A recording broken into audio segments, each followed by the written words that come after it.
It's beginning to look a lot like Christmas. I hope that you and your family have an awesome holiday season full of joy, full of warmth, and full of togetherness. You see, in this season, some people like to reflect on the Advent story. That is the birth of Jesus to the Virgin Mary in Bethlehem, told in the Gospels of Matthew and Luke. But when it comes to this classic tale, although amazing and although full of hope, some people today, they come to me and they tell me that they doubt Jesus ever really existed and that his life was probably just made up. I don't know about you, but all I want for Christmas is to know the answer to this question: is Jesus real? And if you're new to this channel, just want to tell you, welcome. My name is Felipe and I like faith made simple. To those that have been with this channel all through the year, thank you so much for sticking with us through all of 2021. Your voice, your support, and the conversations that you give are the real gift to this channel. And I hope that we can keep this friendship going well into 2022 and beyond. Although the Bible has the best account of Jesus' life and ministry, the Bible is not the only source that mentions the life of Jesus. Historians today have Jewish and Roman accounts on record that mention Jesus and aspects of his life. Here are a few non-Christian historians of the 1st century AD that have not shied away from including accounts of Jesus in their works. First, we have Jewish historian Flavius Josephus, who was alive during the times of the Apostle Paul and the early church. You see, in his work called Antiquities, which mentions life in Palestine around that time, it has two mentions of Jesus. One mentioning him as the one called Messiah, and in another section mentioning him as a man who did great deeds but was crucified by Pilate. Sounds familiar? Next, there is a pretty descriptive account by the Roman historian Tacitus about the events of 64 AD when the Emperor Nero blamed the Christians for the fires in Rome.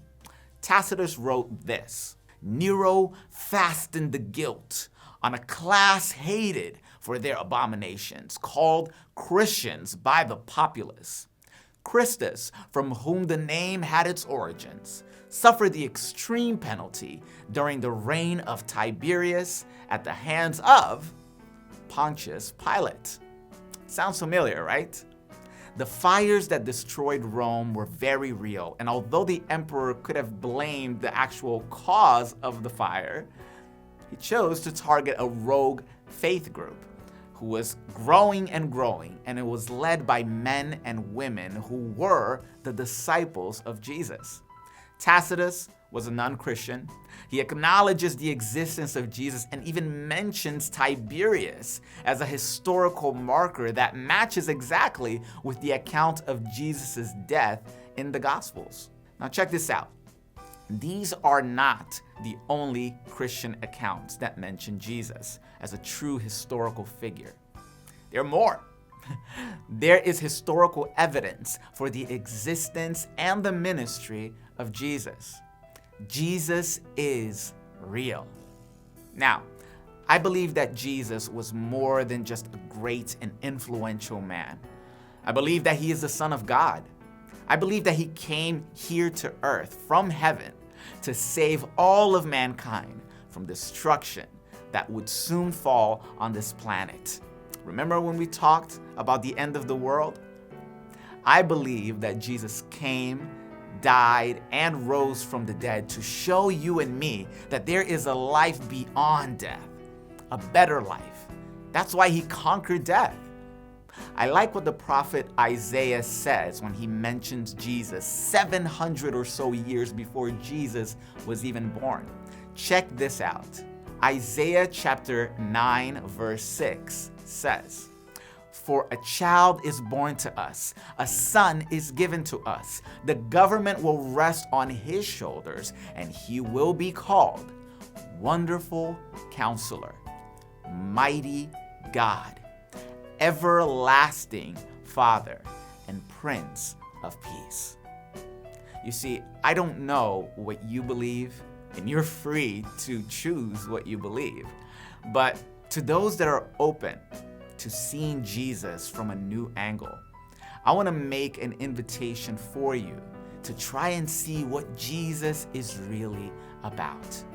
Once again, thanks for coming through and for hanging out with us. There will be plenty more PD vlogs in 2022, so stay tuned. Like, share, subscribe to this channel. I would love to see your comments, and thank you so much for the help.